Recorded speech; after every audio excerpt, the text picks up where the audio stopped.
नमस्कार प्यारे बच्चों, स्वागत है आपका हमारे चैनल बर्डिंग टीचर्स गाइड पर।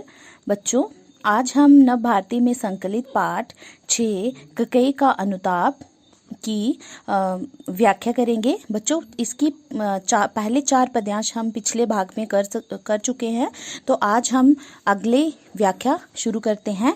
तो आइए शुरू करते हैं इनकी अगली व्याख्या। पद्यांश पढ़ते हैं पहले। जल पंजरगत अब अरे अधीरे अभागे, वे ज्वलित भाव थे स्वयं तुझी में जागे। पर था केवल क्या ज्वलित भाव ही तेरे मन में, कुछ शेष बचा था कुछ ना और इस जन्म में। कुछ मूल्य नहीं वात्सल्य मात्र क्या तेरा, पर आज अन्य सा हुआ वत्स भी मेरा। तो बच्चों, आइए इसके कुछ शब्दार्थ देख लेते हैं। पंजरगत, पंजरगत का अर्थ हो गया शरीर के भीतर। अधीर, अधीर का अर्थ हो गया व्याकुल होना। ज्वलित भाव मतलब जलन की भावना। वात्सल्य, वात्सल्य मतलब पुत्र प्रेम। वत्स, वत्स मतलब पुत्र। तो आइए इसका प्रसंग, आपने जिस तरह से पहले पद्यांश में इसका प्रसंग लिखा था, जैसे प्रस्तुत पद्यांश हमारी हिंदी की पाठ्य पुस्तक नव भारती में संकलित कविता ककई का अनुताप से लिया गया है। इसके रचयिता मैथिली शरण गुप्त जी हैं। तो बच्चों, उसी तरह से आपने इसका प्रसंग लिखना है। तो संदर्भ देख लेते हैं। इसका संदर्भ में आपने बताना है कि इस पद्यांश में जो है ककई के पछतावे का वर्णन किया गया है कि ककई को जो है, ककई ने राम को वन में भेज दिया है, वनवास दे दिया, जिसके कारण उसे बहुत अधिक पछतावा हो रहा है, और उसी के पछतावे का वर्णन इस पद्यांश में किया गया है। तो व्याख्या आपने इस प्रकार लिखनी है कि ककई अपने मन ही मन सोचती है कि क्या मेरे ही मन में जलन के भाव उठे थे? क्या जलन को छोड़कर अन्य कोई कोमल भावना मेरे मन में नहीं रही थी? हे मेरे पुत्र, क्या तेरा कुछ भी मूल्य नहीं है, जबकि मैंने तेरे लिए ही ये वरदान मांगे थे। भरत के लिए राज्य और राम के लिए वनवास मैंने पुत्र प्रेम के कारण ही मांगा था। आज मेरा अपना पुत्र भरत भी मेरे लिए पराया बन गया है। तो बच्चों, इसमें आपने बताना है कि जो ककई है वो अपने मन में मन ही मन सोच रही है और अपने आप से ही प्रश्न कर रही है कि जो ये जलन की भावना थी, कि उसके मन में ये जलन की भावना थी कि यदि जो राम है वह उसको राज्य प्राप्त हो जाएगा, वह राजा बन जाएगा, और उसके पुत्र को कुछ भी प्राप्त नहीं होगी, वह केवल दास बनकर रह जाएगा। तो उसके मन में ये जलन की भावना थी। तो वह सोचती है कि क्या ये जलन की भावना मेरे ही मन में उठी थी क्या जलन को छोड़कर, और वह ये कहती है कि जलन को छोड़कर क्या मेरे मन में कोई कोमल भाव नहीं उठे थे? क्या मेरे मन में कोई भी कोमल भावना नहीं रही थी? होए मेरे पुत्र, क्या तेरा कुछ भी मूल्य नहीं? जबकि, और वह भरत को कहती है कि हे मेरे पुत्र, मैंने तो तुम्हारे लिए राज्य और राम के लिए वनवास मैंने तो तुम्हारे लिए ही मांगा था, क्योंकि मैंने ये सब अपने पुत्र प्रेम के कारण ही किया था, क्योंकि मैं अपने पुत्र से बहुत प्रेम करती थी, जिस कारण ही मैंने अपने पुत्र के लिए राज्य और राम के लिए वनवास मांगा था।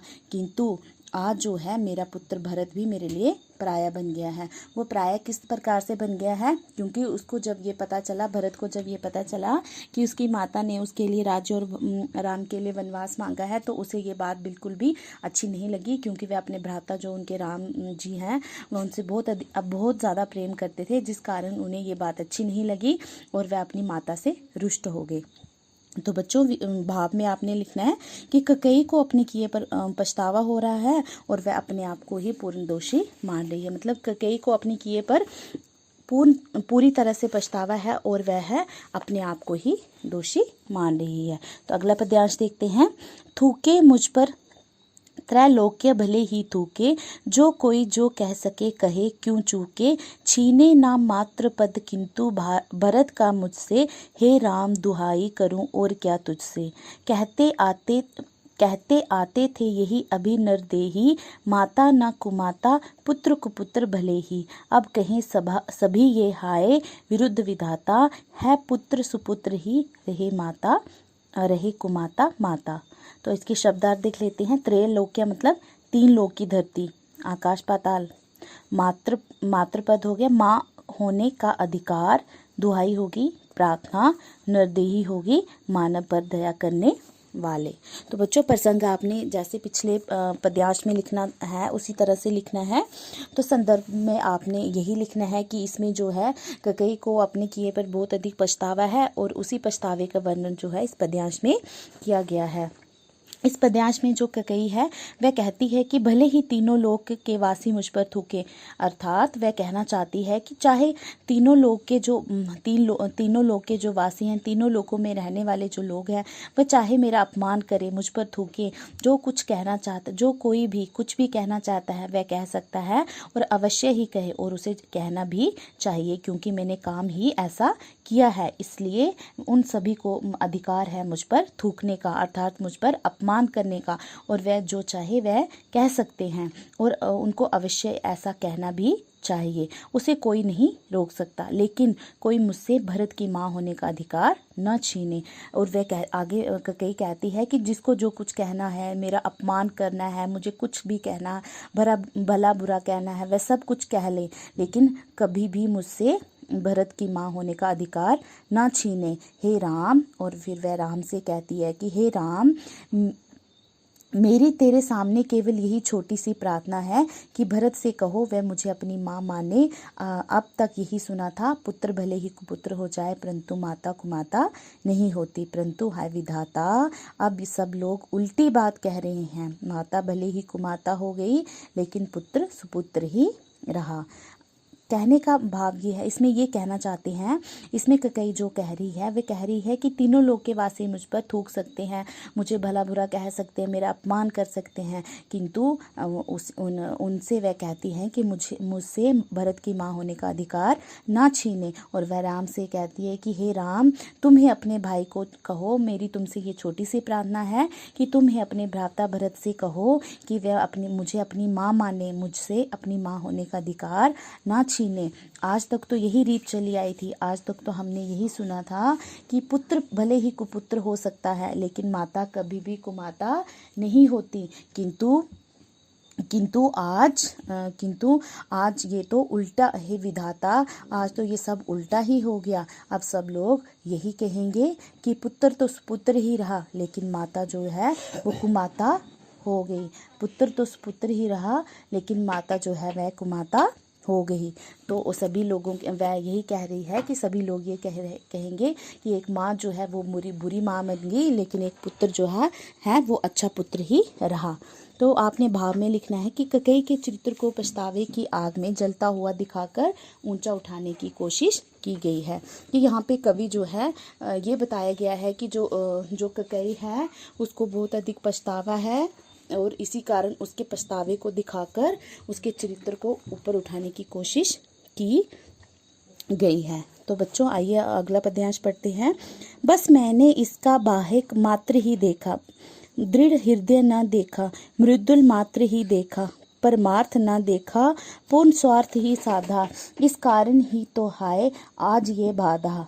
युग युग तक चलती रहे कठोर कहानी, रघुकुल में थी एक अभागिन रानी, निज जन्म जन्म में सुने जीव यह मेरा, धिक्कार उसे था महास्वार्थ ने घेरा। तो इसके शब्दार्थ देख लेते हैं। पहला मृदुल, मृदुल मतलब मीठा, गात्र मतलब शरीर, परमार्थ मतलब व्यापक हित, ब्रह्मा मात्र मतलब बाहरी रूप, बाहरी मात्र मतलब बाहरी रूप, जीव मतलब प्राण। तो प्रसंग आपने इसमें पिछले पद्यांशों की तरह इसमें प्रसंग लिखना है। तो उसके बाद आपने इसमें संदर्भ में लिखना है कि इसमें ककई के पछतावे की भावना का बड़ा ही मार्मिक चित्रण किया है कि इसमें जो ककई है उसको अपने किए पर बहुत ही पछतावा है और उसी का ही मन को छू लेने वाला चित्रण इसमें किया गया है। इसमें व्याख्या देखते हैं। ककई अपने पुत्र भरत से कहती है कि मैंने अब तक अपने पुत्र भरत का केवल बाहरी रूप ही देखा था। वह अपने पुत्र को कह रही है कि मैंने तो आज तक केवल भरत का बाहरी रूप ही देखा था, लेकिन उसका हृदय इतना विशाल है ये मुझे नहीं पता था। मतलब उसका दिल इतना बड़ा है, इस बात से मैं अनजान थी। मैंने उसके कोमल शरीर को ही देखा था, हृदय की दृढ़ता को नहीं जाना था। आज तक मैंने निजी सुखों और हित की बात ही सोची थी, कभी दूसरों के हित का विचार नहीं किया था। इसी कारण मुझ पर आज ये संकट आन पड़ा है। मैं सब लोगों में बदनाम हो गई हूँ और पुत्र से भी हाथ धो बैठी हूँ। इसके आगे कैकेयी कहती है कि हे आने वाले युग युग तक ये कठोर कहानी चलती रहेगी। रघुकुल में एक कैकेयी जैसी अभागिन रानी हुई थी जिसने स्वार्थ में अंधे होकर सर्वनाश कर डाला था। मैं जब जब भी जन्म पाऊं तब तब मेरे प्राण इस धिक्कारपूर्ण कहानी को सुने। लोग यही कहें, धिक्कार है कैकेयी पर जिसने महास्वार्थ में आकर राम जैसे पुत्र को वनवास दिया। तो इसमें जो कैकेयी है उसको बहुत पछतावा हो रहा है और वो राम से कह रही है कि मैंने तो भरत का बाहरी रूप ही देखा था, जो उसका हृदय था, उसका हृदय कितना बड़ा, उसका दिल कितना बड़ा है, इस बात से तो मैं बिल्कुल अनजान थी। मैंने उसका बाहरी रूप ही देखा था, लेकिन उसके हृदय कितना दृढ़ है वह मैं नहीं देख पाई। मैंने तो आजकल जो निजी सुख है और अपने ही हित के बारे में, अपने ही भलाई के बारे में सोचती रही, किंतु कभी भी दूसरों की भलाई का विचार मेरे मन में नहीं आया। इसी कारण, क्योंकि मेरे मन में दूसरों के प्रति कभी भी अच्छाई करने की भावना नहीं थी, जिस कारण आज मेरे पे ये संकट आ गया है कि मैं सभी लोगों में बदनाम हो गई हूँ। सभी लोग मुझ पर थूक रहे हैं, मेरा अपमान कर रहे हैं और यही नहीं, मैं अपने पुत्र से भी हाथ धो बैठी हूँ। अर्थात सभी लोग तो मुझे मेरा अपमान कर रहे हैं, मुझे बुरा कह रहे हैं, लेकिन मेरा अपना पुत्र भरत भी मुझसे नाराज़ है, वह भी मुझ पर क्रोधित है, वह भी मुझसे रुष्ट है, वह भी मेरे इस फैसले से संतुष्ट नहीं है। और आगे वह कहती है कि आने वाले युग युग तक, आगे वह कह रही है कि ये कहानी आने वाले युग युग तक सुनी जाएगी कि जब जब भी मैं जन्म पाऊं तो मुझे ये कहानी सुनने को मिले कि रघुकुल में एक रानी थी, एक रानी कैकेयी थी जिसने अपने स्वार्थ के कारण ही अपना ही सर्वनाश कर डाला। तो उसके बाद वह कहती हैं कि मैं जब जब भी जन्म पाऊं, कैकेयी कह रही है कि मुझे जब जब भी जन्म मिले, जब जब भी मैं जन्म पाऊं, तब तब मेरे प्राण इस धिक्कारपूर्ण कहानी को सुने और लोग यही कहें कि धिक्कार है कैकेयी पर जिसने सिर्फ अपने स्वार्थ में आकर स्वार्थी बनकर राम जैसे पुत्र को वनवास दिया। अपने पुत्र प्रेम के कारण उसने राम जैसे पुत्र को वनवास दिया। तो इसमें आपने भाव लिखना है कि कैकेयी के द्वारा पछतावे की भावना को दिखाकर कवि ने पाठक के हृदय में उसके प्रति सहानुभूति उजागर करने की कोशिश की है। तो बच्चों, अब इसका अगला पद्यांश और लास्ट पद्यांश पढ़ते हैं।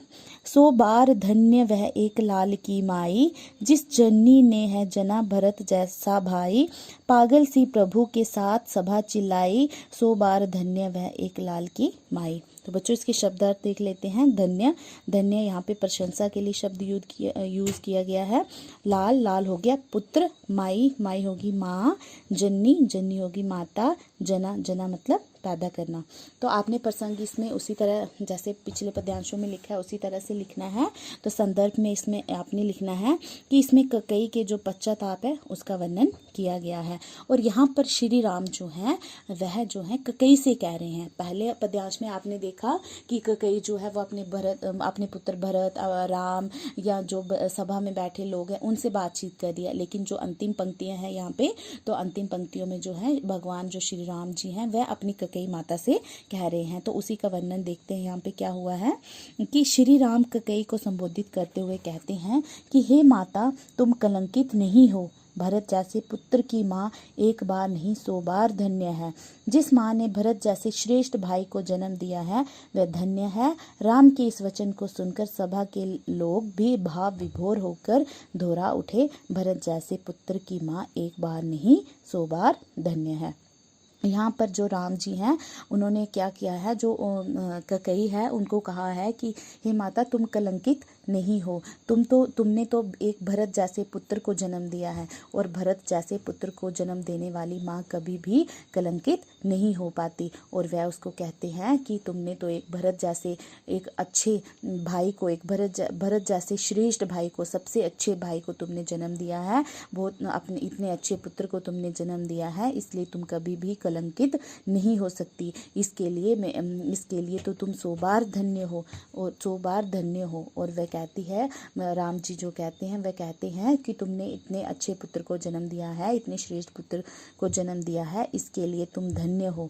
और राम के इस वचन को सुनकर, जैसे ही राम ने ये वचन बोले कि तुम धन्य हो, तो ये वचन सुनकर सभा के सभी लोग भी भाव में भरकर भाव विभोर होकर दोहरा उठे कि हाँ, भरत जैसे पुत्र की माँ एक बार नहीं 100 बार धन्य है, कि भरत को जैसे पुत्र को जन्म देने वाली माता एक बार नहीं 100 बार धन्य है।